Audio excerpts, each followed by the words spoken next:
avait une fois un type avec une canne à pêche à la mer morte,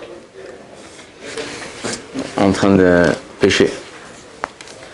Il y a un touriste qui arrive et il dit mais qu'est-ce que vous faites là, monsieur, il n'y a pas de poisson là. Bien sûr, c'est pas seulement il y a des poissons, mais il y a des gros poissons.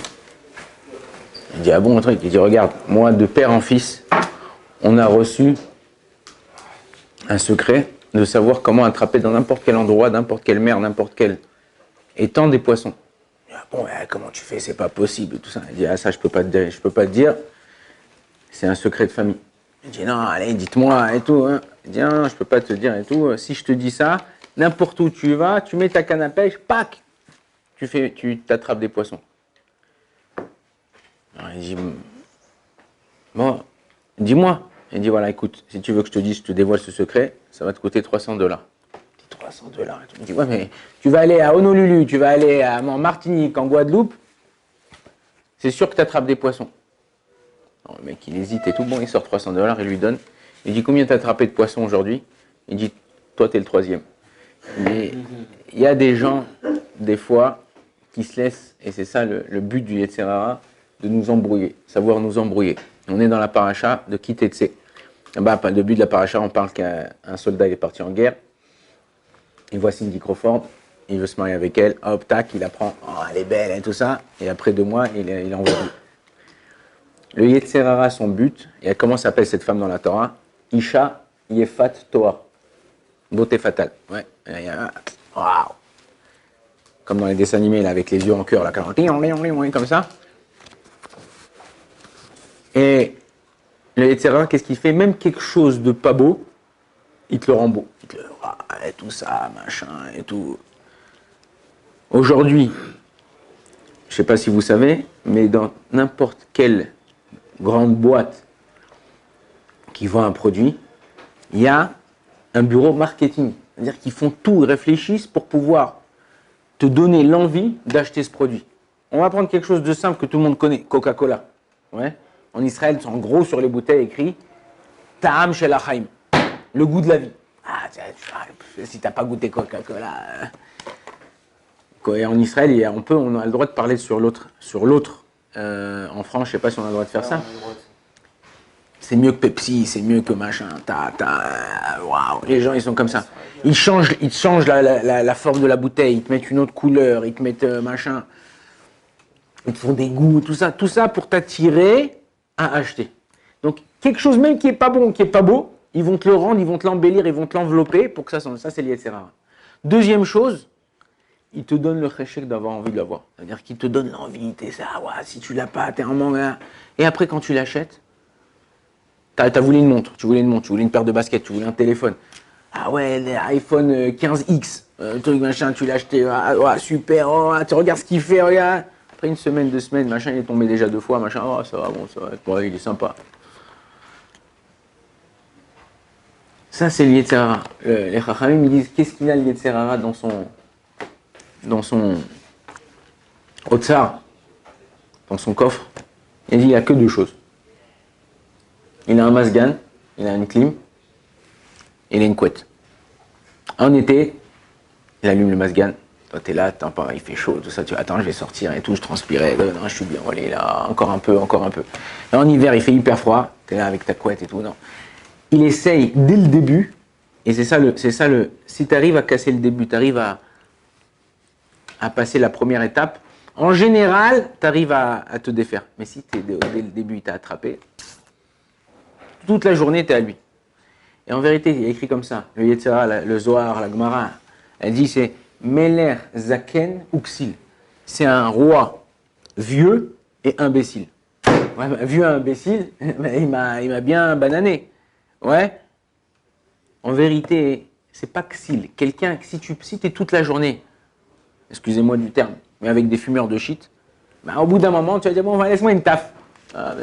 Tu fumes pas maintenant. Laisse-moi une taf. Vas-y. Rien que l'odeur. C'est comme ça, toi, tu commences, ta tête, elle commence un peu à un truc. Moi, je sais qu'il y a quelqu'un qui m'a raconté cette semaine, il fait du vin. Mais en grande quantité, c'est son hobby. Il dit qu'une fois, des tonneaux, il s'est cassé. Alors imaginez-vous combien de litres de vin. Il dit, il y avait quelqu'un qui avait l'habitude c'est-à-dire même une goutte de vin, ça le mettait, il était sensible à l'alcool. Les alcools de vin, il a aidé cette personne à nettoyer. Les alcools de vin, ça lui a fait un peu tourner la tête. Alors imaginez-vous, chaque chose avec lesquelles on est en contact, ça a une influence sur nous.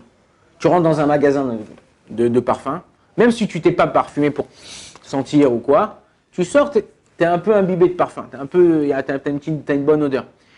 La même chose, le Yetzer Hara, on a dit, c'est un méler zaken ou ksil. Zaken, c'est vieux. C'est-à-dire que Rabbi Nachman, il dit, tu peux avoir des gens qui sont jeunes et vieux, et des gens qui sont vieux et jeunes. Comment?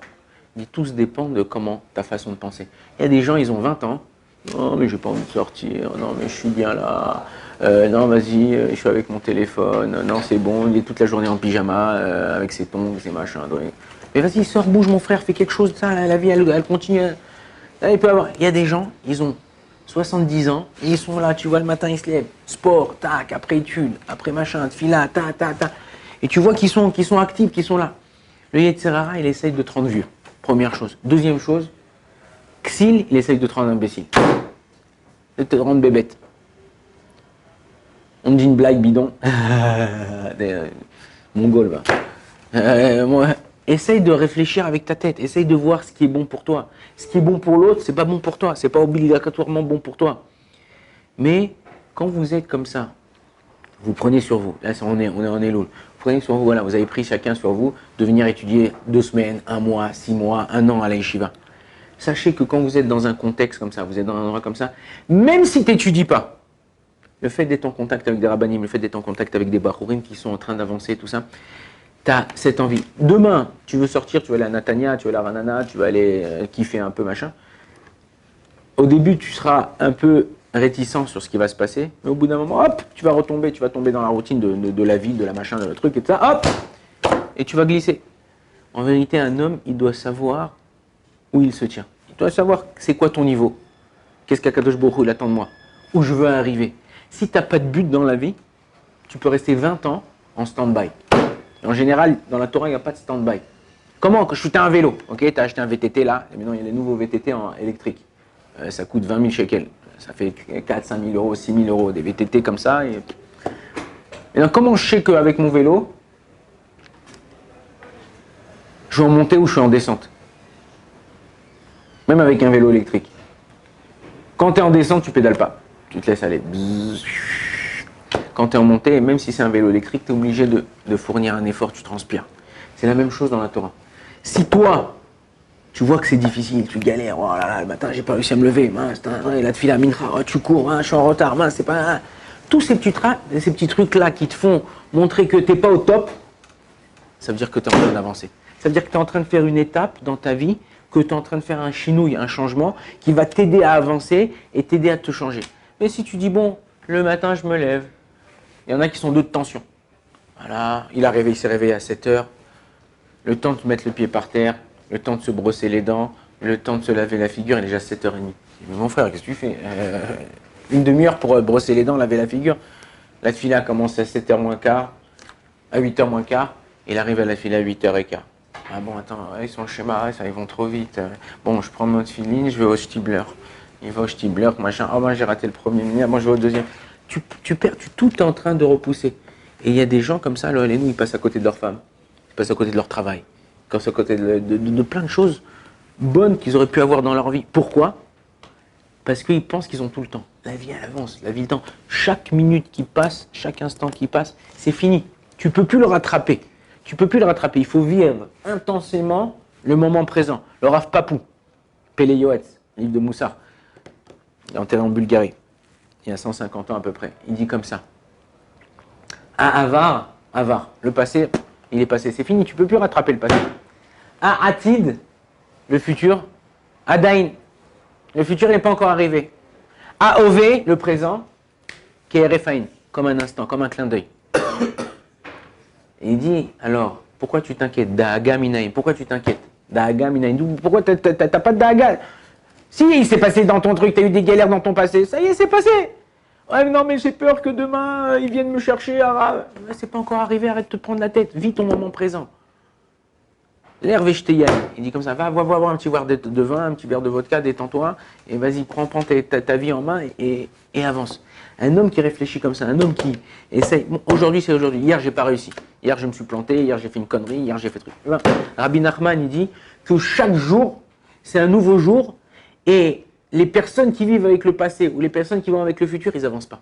Un homme, il doit vivre avec son présent et avancer. Et c'est ça, en vérité, le Ham Israël. Chez, par exemple, il y a 4 peuples, c'est les 4 galouillotes, vous avez eu 4 exils qu'on a eus. Vous avez dû entendre beaucoup du Rav Shaya, qui parle Mashiach, machin.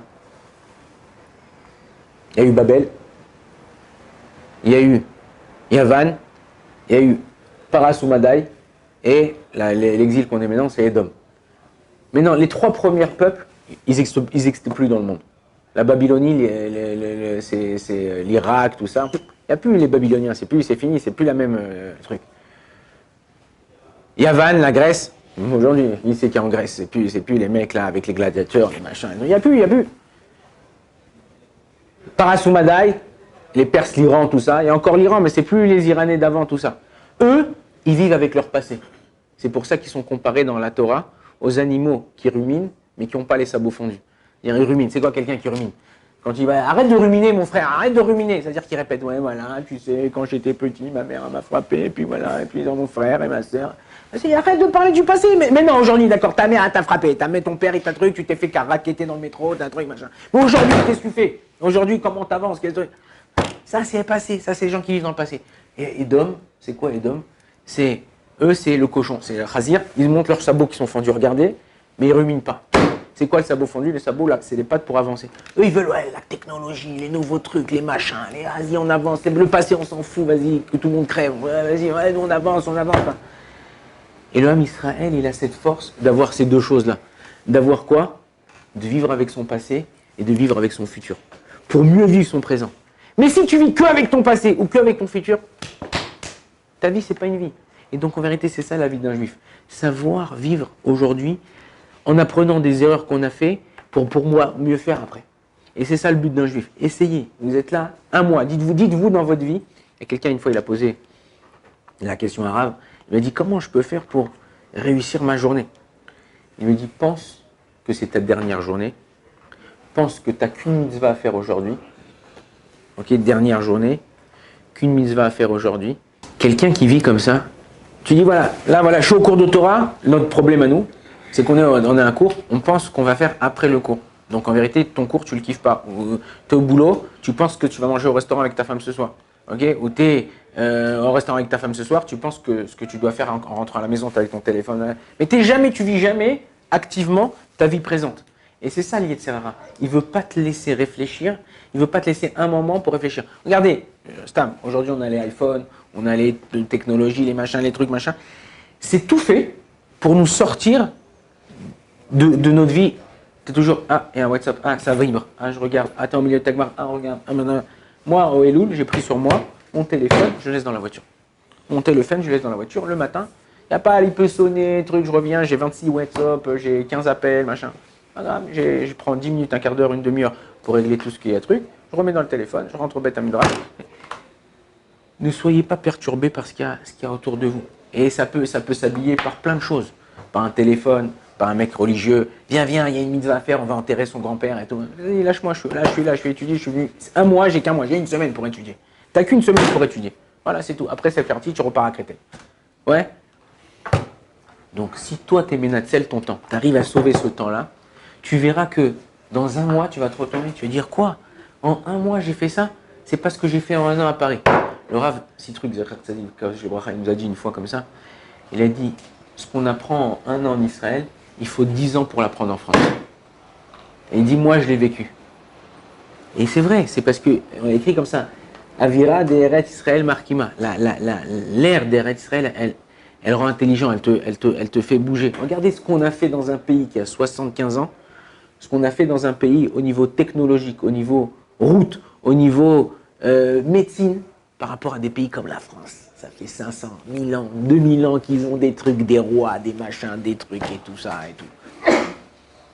Les gens, ils viennent du monde entier pour apprendre certaines choses au niveau de l'armée, au niveau de plein de choses. Pourquoi? Parce qu'on ne s'arrête pas. Un juif, il ne sait pas s'arrêter. On est toujours en mouvement. On est toujours, qu'est-ce qu'on va faire? Après, qu'est-ce qu'on va faire? Ah là là là. Mais, quand tu fais quelque chose, on se met à fond dans ce qu'on fait. Kadosh Baruch Hu nous aide à nous mettre à fond dans nos projets et réussir mes attachements, ce qu'on veut faire dans la vie. Baruch Adonai l'olam, amen, amen.